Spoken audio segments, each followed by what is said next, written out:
क्या आपको नजर आ रहा है मामला अब कहां जाएगा इलेक्शन के हवाले से? आज इमरान खान साहब कह रहे हैं कि अगर 14 तारीख को इलेक्शन ना हुए पंजाब में तो हम सड़कों पे निकलेंगे, एहतजाज करेंगे। क्या आपको इलेक्शन होते हुए नजर आ रहे हैं? और अगर नहीं होते तो आपको लगता है कि क्या सुप्रीम कोर्ट अपने फैसले पर अमल दरामद करवा सकेगी? पहले मैं एक बात पे कमेंट करना चाहता हूं, जो आपने चाइना वाली स्टेटमेंट की बात की है फॉरेन मिनिस्टर की, बड़ी ही इंपॉर्टेंट है। लास्ट टाइम चाइना ने पाकिस्तान के इंटरनल अफेयर्स में कोई इस लेवल पे बात की थी तो 1971 में की थी, और उस वक्त के चाइनीज प्राइम मिनिस्टर ने हमें एडवाइस किया था कि ईस्ट पाकिस्तान में जो बांग्लादेश बन गया है, आप शरपसंदों में और अवाम में फ़र्क रखें वरना प्रॉब्लम होगा। फिर हमने नहीं रखा, वही हुआ।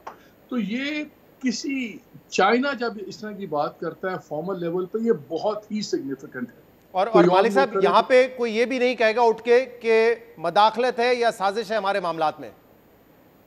और चाइना बहुत मोहतात है इस तरह की बात करने में, इसलिए बड़े। और आज उन्होंने दो बातें की हैं, एक उन्होंने कहा कि आप आपस में करें, और दूसरा उन्होंने लिंक कर दिया है आपका मुस्तकबिल इसके साथ कि अगर चाइना के साथ आप इकोनॉमिक दबा के चीज़ें करना चाहते हैं तो ये आपको स्टेबिलिटी लानी होगी।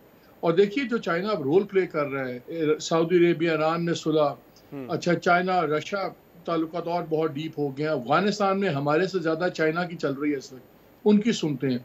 और आज उनका वो स्टेटमेंट कि अफगानिस्तान की ज़मीन किसी के खिलाफ इस्तेमाल नहीं होगी, किसी लिए, वो उनको भी पैगाम है और वो भी हमारे हक में है, बिकॉज हमें एक प्रॉब्लम आ रहा है। So I think China is now ready to roll big time, लेकिन अब हमें भी फैसला करना होगा कि हम किस तरफ खड़े हैं। हमें अब चाइना के साथ ज़्यादा खुल के करना पड़ेगा, और ये बैलेंस की बातें, लेकिन वो बहस अलग हो जाएगी। लेकिन ये चाइना का बहुत ही इंपॉर्टेंट मेरी ख्वाहिश थी कि प्राइम मिनिस्टर साहब भी किंग चार्ल्स की कोरोनेशन के बजाय अगर स्ट्रेटेजिक डायलॉग में शामिल होते तो ज़्यादा बेहतर था, अगर वो सिग्निफिकेंट समझते। एनीवे, जहाँ तक भाई 14 का इलेक्शन है शहजाद, वो तो होता नज़र नहीं आता।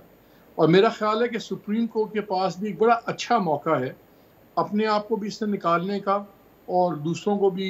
अगर ये बना बहुत बड़ा कोलैप्स हो जाएगा कि अगर सुप्रीम कोर्ट ने 14 मई की जिद लगा दी, कहा कि इम्प्लीमेंट करो, हुकूमत ने ना माना, तो कैसे इम्प्लीमेंट करवाएगी? वो है जो रिव्यू पिटीशन आई हुई है इलेक्शन कमीशन से। इलेक्शन कमीशन ने अपनी रिव्यू में ये इस्तदा की है कि जी तारीख डालने का सुप्रीम कोर्ट के पास राइट नहीं है, और उन्होंने इन्हीं का फैसला पहली तारीख वाला, ये 4 अप्रैल का था, और 1 अप्रैल को उन्होंने कहा जी ये पहला आपने फैसला किया था, उसमें आपने हमें ही कहा कि आप लोग तारीख तय करें और फिर प्रेसिडेंट को कंसल्ट करके वो तारीख अनाउंस कर दें। तो आपने तो खुद माना था कि हमारा राइट है, वो आपने यूजर्व कर लिया। ये एक डी एस्केलेशन होगी, ये रिट्रीट नहीं होगी सुप्रीम कोर्ट की, किसी की शिकस्त नहीं होगी।